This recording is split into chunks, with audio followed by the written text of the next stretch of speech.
Hi, Prime Minister Brian Platt with Bloomberg.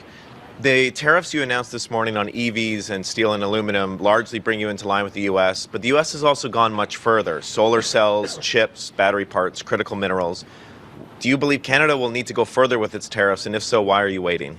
As the minister will address later, we are looking at further measures. We're looking into, as you mentioned, chips, solar cells, issues like that, where we know there is work to be done to make sure we're protecting Canadian industries and Canadian workers from unfair practices from China. So we will continue to work with not just the United States, but allies in Europe and elsewhere around the world to make sure that those with similar approaches in terms of high labor standards, high environmental standards, proper processes to deliver high quality goods to Canadians and to customers around the world are not being unfairly penalized by non-market practices in countries like China. Glenn McGregor, City News. Prime Minister, on the tariffs, it seems almost certain that China is going to retaliate in some way, very likely in the agricultural sector. I remember back in 2016 how hard your government worked to reopen China for canola exports. Are you concerned about the possibility of retaliation? Are you not, by protecting a fledging industry in EVs, putting a much larger established industry at risk?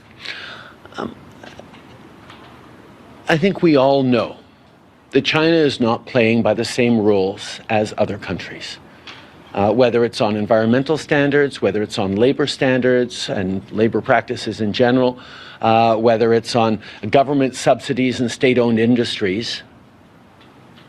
The group of democracies of which we are a part that value the work that our citizens do, that recognize the need to protect the environment and invest for the longer term, requires us to take action. And what is important about this is we're doing it in alignment and in parallel with other economies around the world that recognize that this is a challenge that we are all facing, that unless we want to get in a race to the bottom, we have to stand up.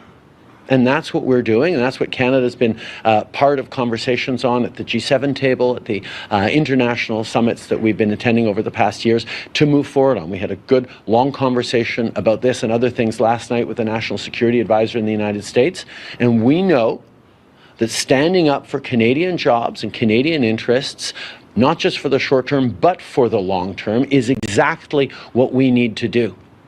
And that means making sure the people who are doing things right, building things well, being responsible in how they function to build things, don't get penalized by countries not playing by those rules.